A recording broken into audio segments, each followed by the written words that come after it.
Here are the Beach Boys. For more than 2 decades, Ed Sullivan stood at the center of American television like a quiet monarch. Every Sunday night, over 50 million Americans gathered around their screens. Families trusted him, parents trusted him, networks trusted him. When Ed Sullivan introduced someone, that person didn't just perform. They were endorsed by America itself.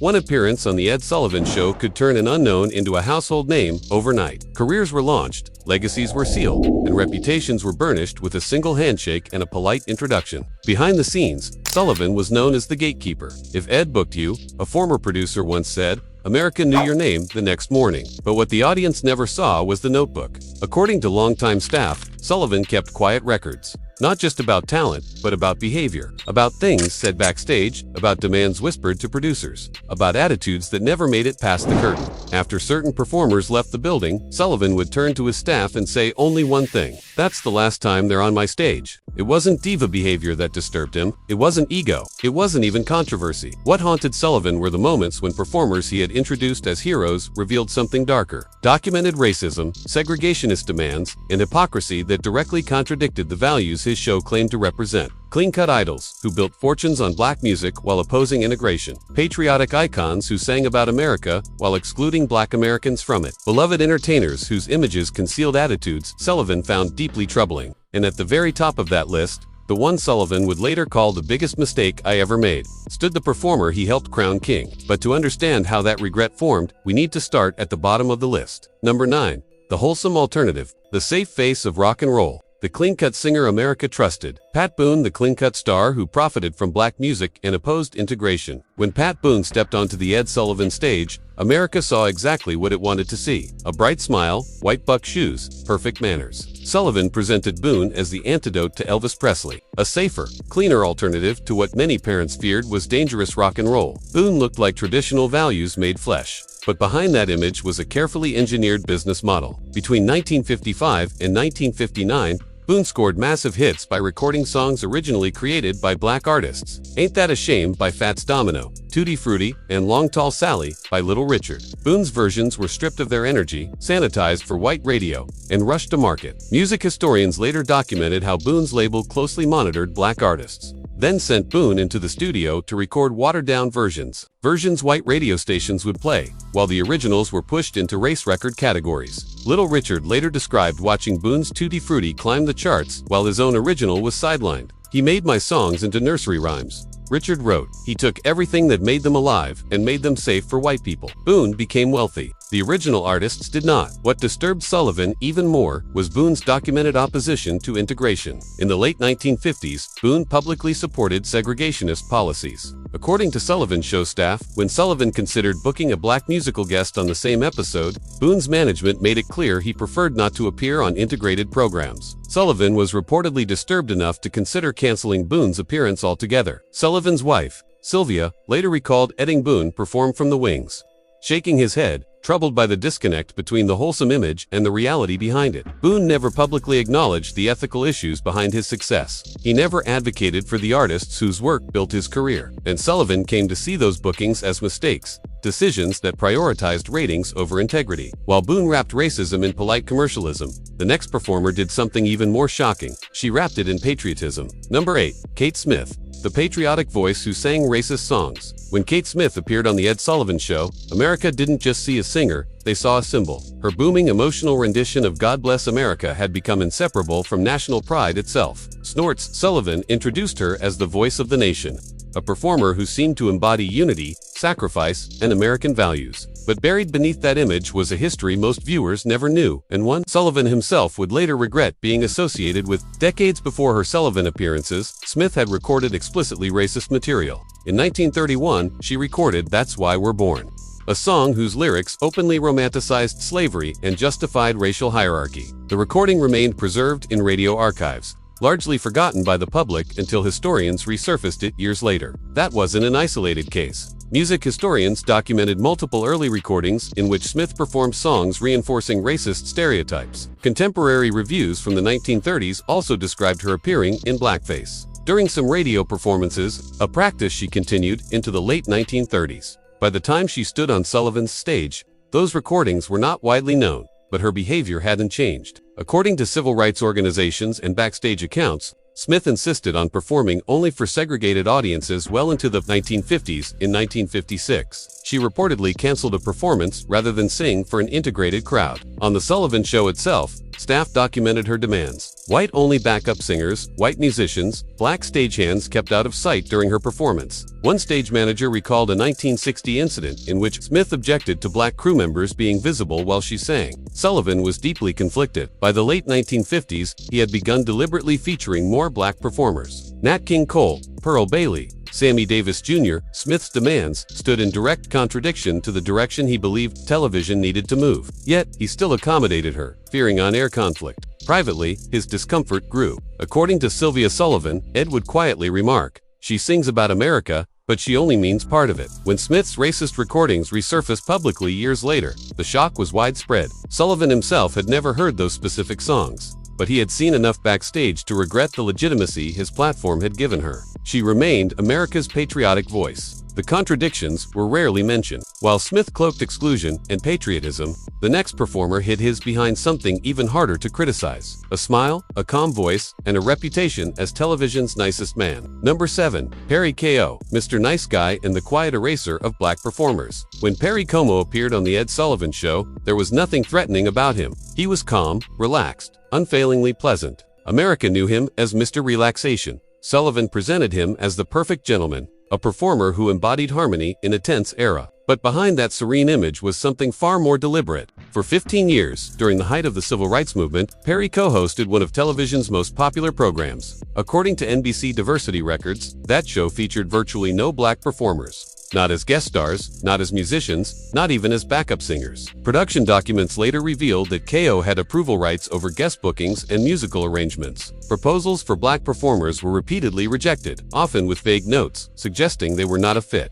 In a 1957 incident documented by his musical director, Ko reportedly dismissed the idea of integrated backup singers for a Christmas special, saying his audience expected a certain kind of show. That phrase became a pattern. Touring contracts from the early 1960s explicitly specified all-white orchestras. Promoters confirmed that black musicians were excluded by design, not accident. On the Sullivan stage, staff noticed something else. Ko became visibly uncomfortable when scheduled on episodes with black performers. A stage manager recalled him timing his arrival and exit to minimize backstage interaction. Sullivan noticed. According to a producer, Ed would sometimes book Ko alongside black artists intentionally, testing how he would respond. Ko remained professional on camera, but backstage his discomfort was unmistakable. What made this particularly troubling was the contradiction. Ko's musical style was deeply influenced by black jazz and blues traditions, yet he never publicly credited those influences. Never used his enormous platform to elevate the people whose music shaped his sound. By the early 1960s, Sullivan quietly reduced Ko's appearances. No explanation was ever given publicly. The image of Mr. Nice Guy remained intact. The eraser stayed invisible, but the next performer didn't erase quietly. He erased everyone for more than 3 decades. Number 6. Lawrence Welk, the bandleader who hired only whites for 31 years. When Lawrence Welk appeared on The Ed Sullivan Show, he seemed almost impossible to criticize. His thick accent, gentle smile, and cheerful demeanor projected pure wholesomeness. Sullivan introduced him as a bandleader who made music for everyone. Champagne music, family music, safe music. But behind that image was one of the most systematic and enduring examples of racial exclusion in American television history. From 1951 to American television history. From 1951 to 1982, Lawrence Welk led a nationally televised orchestra for 31 consecutive years. During that entire time, his orchestra employed exactly 0 black musicians, not one. According to later interviews with musicians who auditioned, this was not coincidence. It was policy. A black trumpet player who auditioned in 1965 recalled being told plainly that Welk preferred to keep the orchestra traditional. The meaning was immediately clear. Network diversity reports repeatedly flagged the Lawrence Welk Show as one of the least diverse programs on television, even as other productions began slowly integrating in the late 1950s and 1960s. Former orchestra members confirmed that Welk personally reviewed hiring decisions. Everyone knew the rule. Larry wanted a certain look. One musician later admitted black musicians didn't fit that look. What troubled Sullivan most was Welk's complete lack of awareness. Unlike others who hid their exclusion or justified it politically, Welk genuinely seemed puzzled that anyone would question his practices. To him, an all-white orchestra was simply maintaining a style, not enforcing segregation. On Sullivan's increasingly integrated stage, the contrast became glaring. A 1964 incident reportedly crystallized Sullivan's discomfort. Walt commented that Sullivan's orchestra looked different than what he was used to,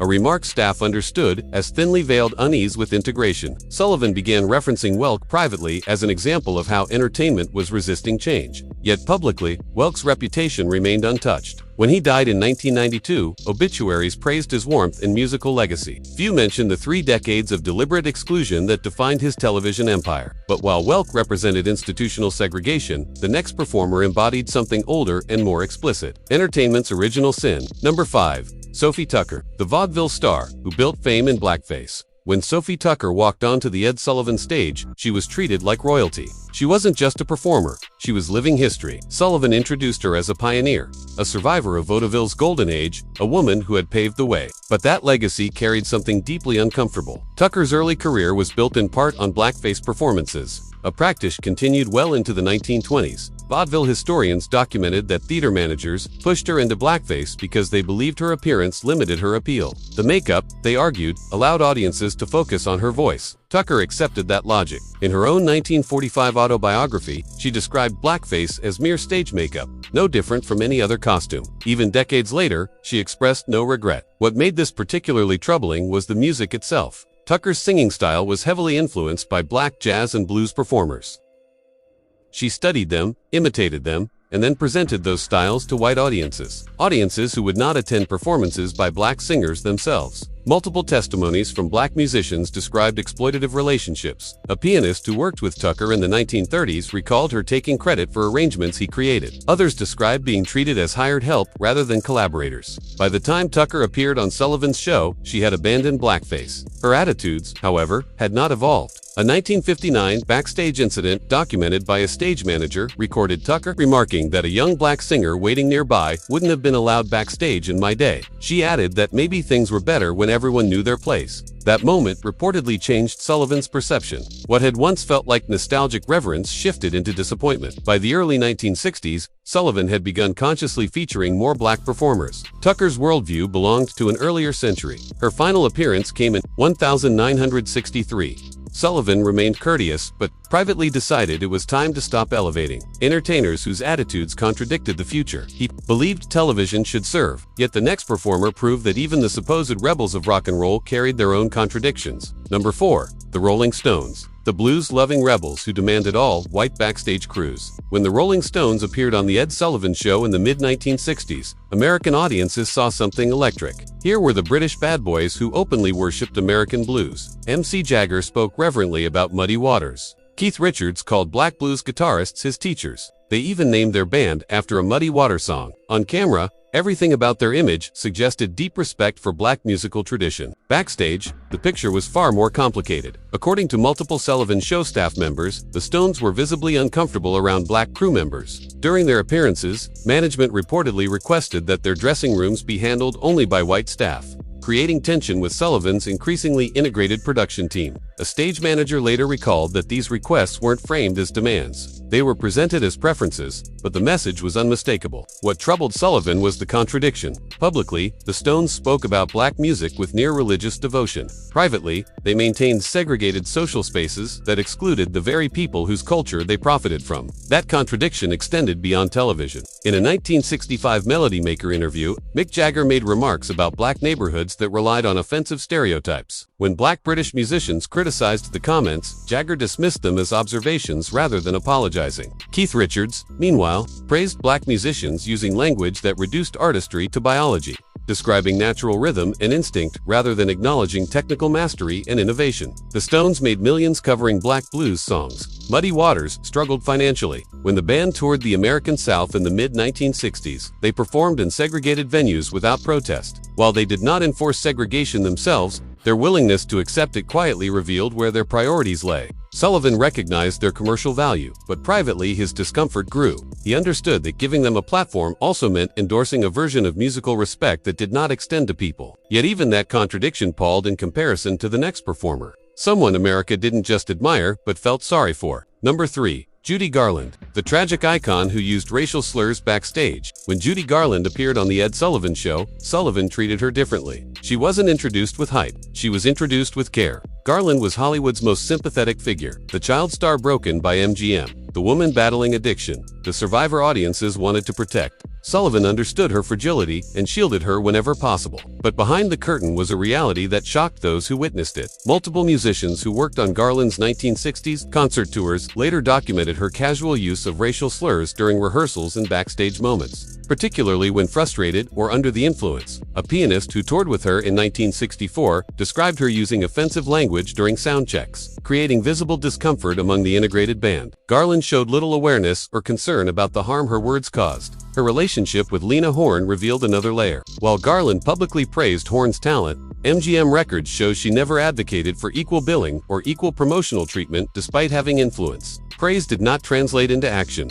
The Judy Garland Show 1963 Bauer aired at a time when other variety programs were beginning to integrate more meaningfully. Garland's show featured very few black performers, and when it did, they were rarely given equal narrative space. A 1967 nightclub incident in New York further exposed her attitudes. Multiple witnesses documented Garland making derogatory remarks about black audience members she believed were being disruptive, comments that stunned nearby staff. What made Garland's behavior particularly painful was the symbolism. She had become an icon for marginalized communities, proof that survival was possible. The discovery that she harbored racist attitudes revealed a difficult truth. Being victimized does not automatically create empathy for others. Sullivan initially dismissed early reports, hoping they were auditions, but consistent accounts from trusted staff eventually convinced him. Garland died in 1969, her tragic narrative preserved. Most obituaries spoke only of her suffering, not the harm she inflicted. But if Garland's contradictions troubled Sullivan, the next performer represented something even harder to reconcile.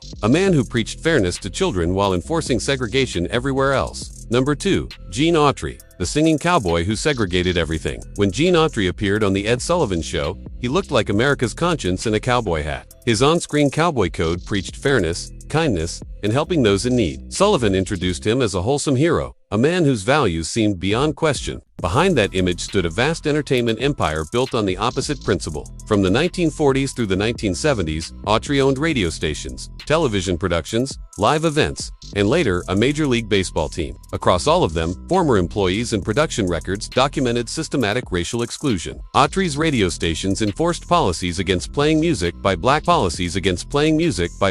artists, regardless of popularity. A 1952 internal memo stated plainly that records by black performers would not be aired. His television productions maintained entirely white casts for years. Production documents show Autry personally approved casting. In more than a decade of programming, no black actor received a speaking role. Employees described unwritten but well-understood rules. Black workers were excluded from positions of authority or visibility. Traditional, one assistant recalled, meant white. Autry's rodeo events enforced segregated seating were legal. Unlike some touring productions that refused to perform under those conditions, Autry's management accepted and enforced local segregation without protest. In 1956, when asked to support integrated housing in neighborhoods where he owned property, Autry declined, citing concerns about property values. Language civil rights activists recognized immediately. When Autry purchased the California Angels in 1961, the team became one of baseball's least diverse under his ownership. Black players later described the organization as unwelcoming and resistant to integration. Sullivan, who had grown up watching Autry's films, was disturbed by the disconnect between the cowboy code and the reality behind it. Privately, he began referencing Autry as a symbol of Hollywood hypocrisy. Autry died in 1998, his image largely intact. Most tributes celebrated his legacy, rarely mentioning the segregation that defined his empire. But even that hypocrisy was overshadowed by Sullivan's final regret, the one he never stopped thinking about. Number 1. Elvis Presley, the king built on black music and the regret that lasted a lifetime. On September 9, 1956, more than 60 million Americans watched Elvis Presley step onto the Ed Sullivan stage. Sullivan had initially refused to book him. When he finally did, he didn't just showcase a singer, he crowned a king. Those appearances launched Elvis into superstardom and reshaped American culture. According to those closest to Sullivan, that booking became his deepest regret. Not because of Elvis's dancing, not because of controversy, but because of what Sullivan later learned. Elvis built his career on black music, blues, gospel, rhythm, and blues learned on Bayal Street in Memphis. Rock and roll itself was a black innovation Elvis popularized and profited from, but that debt rarely translated into advocacy. Multiple black musicians documented Elvis making dismissive or derogatory comments about black people, statements that reduced their value to what they could provide him musically. While some remarks were later denied, similar accounts emerged independently from musicians and staff over decades. What is not disputed is Elvis's silence. He never publicly credited the black artists who shaped his sound. He never used his influence to support integration. He avoided public association that might acknowledge black mentorship. Sam Phillips later acknowledged Elvis's discomfort discussing his influences. Little Richard repeatedly stated Elvis never publicly credited him. B.B. King noted Elvis was cordial but distant. According to Graceland staff, Elvis's personal life remained largely segregated. Black employees were mostly confined to service roles. On the Sullivan set, backstage staff documented Elvis's visible discomfort around black crew members during all 3 appearances. What troubled Sullivan most was the timing. Elvis rose during the Montgomery bus boycott during Little Rock. At the dawn of the civil rights movement, no performer had more influence over young white America, and Elvis chose silence. By the 1960s, as Sullivan became more conscious of racial justice and intentionally elevated black performers, he began to understand what he had done. According to Sylvia Sullivan, Ed would watch civil rights coverage and quietly remark, "I made him America's idol." And he never once used that influence for good. In 1968, during Elvis's comeback special, NBC crew members documented Elvis objecting to black dancers in certain segments, preferring segregation by scene. The attitudes hadn't evolved. Sullivan died in 1974. Elvis followed in 1977. The crown remained. The contradictions remained buried. These were not isolated incidents. They were patterns. Pat Boone's sanitized theft, Kate Smith's patriotic exclusion, Perry Keogh's quiet eraser, Lawrence Welk's decades of all-white hiring, Sophie Tucker's blackface legacy, the Rolling Stones' selective respect, Judy Garland's backstage slurs, Gene Autry's segregated empire, and Elvis Presley, a kingdom built on borrowed ground. Ed Sullivan couldn't undo what he'd done, but he came to understand it. The man who introduced America to its heroes eventually recognized that some introductions were mistakes, moments when entertainment was chosen over justice. His stage was America's stage, and who we elevate tells us who we